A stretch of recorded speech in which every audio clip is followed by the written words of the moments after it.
नमस्कार, good morning, सत श्री अकाल। बात कर रहे हैं हम आधुनिक भारत के इतिहास की।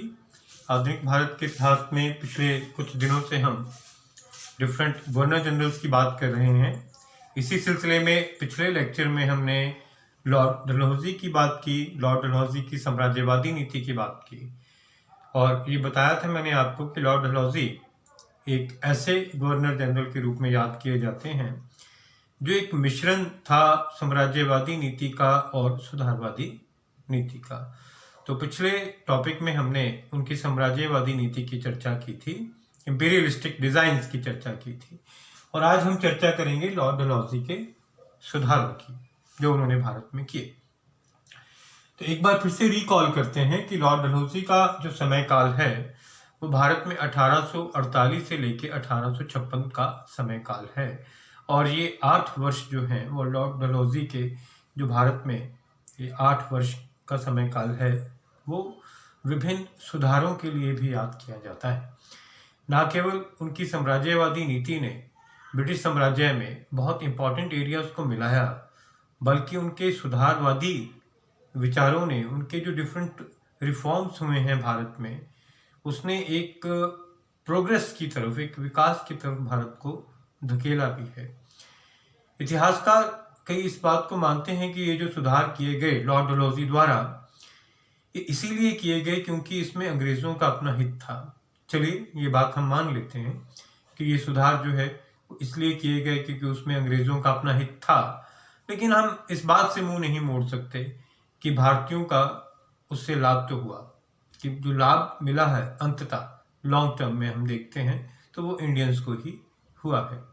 तो आज बात करते हैं इन सुधारों की। सबसे पहले हम बात करते हैं कि लॉर्ड डलहौजी जो हैं वो भारत में कम्युनिकेशन के डेवलपमेंट में इंस्ट्रूमेंटल हैं, कि जितना संचार व्यवस्था जो हम देखते हैं, संचार व्यवस्था के जो भी अंग होते हैं जिसमें ट्रांसपोर्टेशन भी कहीं ना कहीं आ जाता है, क्योंकि वो भी एक तरह से सूचना को एक जगह से दूसरी जगह पहुंचाने का कार्य करता है। जहाँ जो ट्रांसपोर्टेशन है, यातायात का साधन जो है वो लोगों को एक जगह से दूसरी जगह पहुंचाने का साधन है, तो वो उसके साथ साथ एक संचार व्यवस्था का भी अंग है, संचार व्यवस्था का भी पार्ट बन जाता है।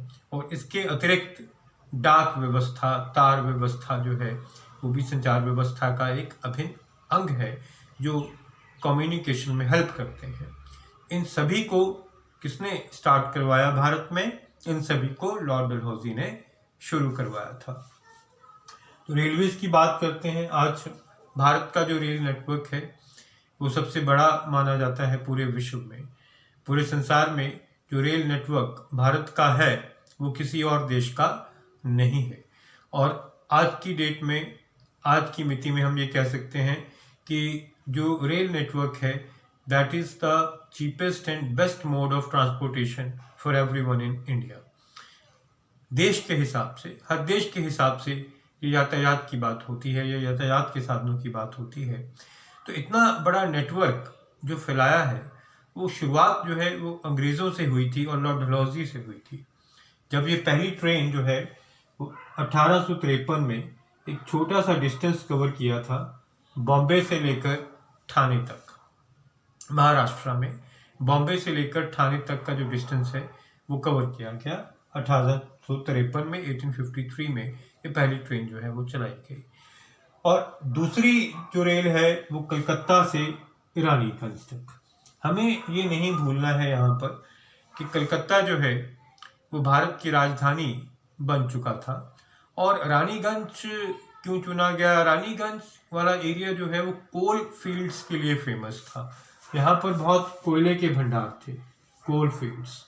तो सबसे पहले ये जो ट्रेन यहाँ से चली है कलकत्ता से रानीगंज तक, बेसिकली वो इसलिए चलाई गई थी कि कोयले की खदानों तक पहुँचने में आसानी हो सके, तो मालगाड़ियाँ जो है वो कोयला ला सकें और जो लेबर हैं या ऑफिसर्स जो हैं वो इस माध्यम से वहाँ तक पहुँच सकें। तो कोल फील्ड्स डेवलप करने में भी इसने बहुत बड़ी भूमिका निभाई है ये जो ट्रेन चली है। और पहली ट्रेन भी व्यापारिक दृष्टि से ही चली थी बॉम्बे से ठाणे।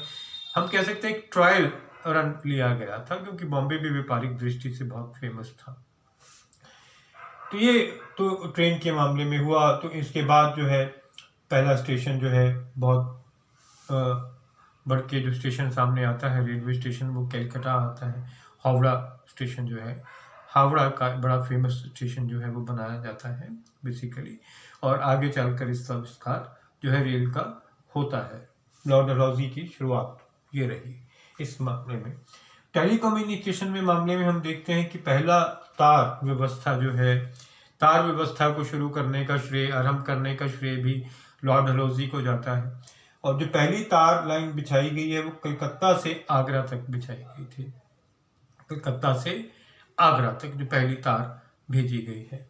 उसके अलावा पूरे भारत में पोस्ट ऑफिसेस को एस्टैब्लिश करने का श्रेय भी लॉर्ड डलहौजी को जाता है। उन्होंने शुरुआत की पोस्ट ऑफिसेस की, जो डाकघर हैं विभिन्न स्थानों पर बनाए गए, और आज हम देख पाते हैं कि डाकघर जो है उनका रोल कितना ज़्यादा बढ़ गया है कि कई जगह तो डाकघर जो है वो बैंकों का कार्य भी कर रहे हैं। इंडिया पोस्ट जो है आज हमारे आधुनिक भारत में वो बैंकों का कार्य भी कर रही है, लेकिन इसको शुरू करने का श्रेय सारा का सारा लॉर्ड डलहौजी को जाता है।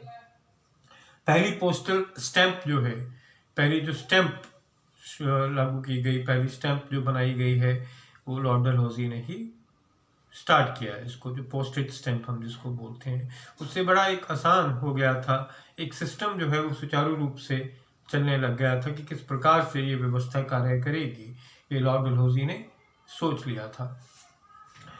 एजुकेशन में भी लॉर्ड डलहौजी के विस्तार जो है वो मायने रखते हैं, क्योंकि लॉर्ड डलहौजी के टाइम ही ये जो फेमस डिस्पैच है चार्ल्स वुड का, 1854 में ही आया। 1854 में चार्ल्स वुड का बड़ा फेमस डिस्पैच जो था वो लागू किया गया शैक्षिक सुधारों के अंतर्गत, जिसे हम वुड डिस्पैच के नाम से भी जानते हैं। I repeat, it is known as Wood dispatch. जो बैंटिक के टाइम मैकॉले ने रिकमेंडेशंस दी थी, लॉर्ड मैकॉले ने रिकमेंडेशंस दी थी, उसी के आधार पर ये चार्ल्स वुड ने 1854 का डिस्पैच आगे दिया है, और इसके आधार पर शिक्षा के क्षेत्र में सुधार जो है वो लॉर्ड डलहौजी ने शुरू करवाए। ये सुधार आगे भी चलते रहे, आगे भी कार्य होता रहा। जब हम शैक्षिक सुधारों की बात करेंगे डिटेल में, तो तब हम डिटेल में बात करेंगे। तो इस चार्ल्स वुड के जो डिस्पैच 1854 में हुआ, उसके आधार पर ये फैसला हो गया लगभग कि भारत में जो माध्यम रहेगा पढ़ाई का, शिक्षा का, वो अंग्रेजी माध्यम रहेगा, खासकर विशेषकर उच्च शिक्षा के क्षेत्र में। प्राइमरी जो एजुकेशन है वो वर्नैकुलर लैंग्वेजेस में, मदर टंग में दी जा सकती थी। वो आप क्षेत्रीय भाषाओं का या अपनी मदर टंग का यूज़ कर सकते हैं, लेकिन जो हायर एजुकेशन और मिडिल ऑनवर्ड एजुकेशन है उसमें जो लैंग्वेज ऑफ मीडियम रहेगा वो इंग्लिश रहेगा। तो इंग्लिश थॉट प्रोसेस जो है वो भी इसमें डाला गया। नहीं तो हम मुगलकालीन टाइम की बात करें या उससे पहले की बात करें तो नॉर्मली जो एजुकेशन होती थी उसका आधार जो होता था वो रिलीजियस बेस्ड ज़्यादा होता था, धर्म के आधार पर ज़्यादा हो जाता था बेसिकली। या शस्त्र विद्या प्राचीन जो है टाइम में, प्राचीन समय में सिखाई जाती थी, और मुगलों के समय जब ये इस्लामी रूलर्स यहाँ पर थे भारत में, तो मकतब और मदरसा यही थे जो एजुकेशन को दे रहे थे। तो एक मॉडर्न आउटलुक देने के लिए ये फैसला किया गया था कि इंग्लिश को भी बनाया जाए, इंग्लिश को ही मीडियम बनाया जाए, ताकि जो कुछ यूरोप में या वेस्टर्न वर्ल्ड में हो रहा है वो पहुंच सके, भारत तक वो पहुंच सके। हाँ, इनके पीछे भी अंग्रेज़ों का अपना हित रहा होगा और रहा भी था। बहुत सारे इतिहासकार मानते हैं क्योंकि they wanted some lower level of jobs for Indians, क्योंकि यूरोपियंस को बहुत ज़्यादा सैलरी देनी पड़ती थी। वो चाहते थे कि क्लैरिकल लेवल तक जो है वो जॉब्स जो हैं वो भारतीयों को दी जाए, और इसलिए ये ज़रूरी हो गया था कि उन्हें इंग्लिश भी आए, क्योंकि जो हायर पोस्ट अवेलेबल थी वो यूरोपियंस के लिए थी, and they had to communicate in English, तो उन्हें अंग्रेज़ी में ही वार्तालाप करना पड़ता था, इसलिए ये बात सोची गई। लेकिन इसमें कोई शक नहीं है कि आज वो सोच जो है, आज हम देखते हैं भारत में कि कितनी अधिक फैल गई वो सोच बेसिकली, कि आज हम सोच भी नहीं सकते हैं कि बिना अंग्रेज़ी के माध्यम के जो है वो एजुकेशन पूरे भारत में मैक्सिमम दी जा रही है। लगभग इसी जो है माध्यम का जो है प्रयोग हो रहा है, और एक यूनिफॉर्म सी लैंग्वेज बन गई है। हम इसे माने चाहे ना माने, कई इस बात को मानने को तैयार नहीं होते हैं, बट ये एक सच्चाई नज़र आती है आज की डेट में, that without English in India you can not do the things basically in a proper perspective. मैं मानता हूँ कि भाषा जो है वो सिर्फ एक माध्यम है, सिर्फ एक एक्सप्रेशन है, और बाकी भाषाओं में भी उसी प्रकार से जो है एजुकेशन दी जा सकती है, शिक्षा दी जा सकती है, बट एक सिस्टम ही ऐसा डेवलप हो चुका है ना। We have the system has been developed like this only. So वो जो शुरुआत होती है वो लॉर्ड डलहौजी के टाइम हो जाती है, और जो यूनिवर्सिटीज़ की एस्टेब्लिशमेंट की बात होती है वो भी डलहौजी के टाइम पहली यूनिवर्सिटीज़ जो हैं वो उसका प्रारूप सोच लिया गया था, और उसके बाद पहली 3 यूनिवर्सिटीज़ ये वुड के जो डिस्पैच के आधार पर बॉम्बे, मद्रास और कलकत्ता में नज़र आती हैं। पहली जो 3 यूनिवर्सिटीज़ बनाई गई थी ये बॉम्बे, मद्रास और कलकत्ता में बनाई गई थी। इसके अलावा भी बहुत सारी बातें थी जो वुड डिस्पैच में थी कि नॉर्मल स्कूल्स खोले जाएंगे। नॉर्मल स्कूल्स मतलब जहाँ पर टीचर्स की ट्रेनिंग के लिए स्कूल, जो कि जो टीचर्स यहाँ पे भर्ती किए जाएंगे पढ़ाने के लिए उनकी ट्रेनिंग, शिक्षकों को भी तो ट्रेनिंग देनी है ना, तो उन स्कूल्स को नॉर्मल स्कूल्स बोला गया।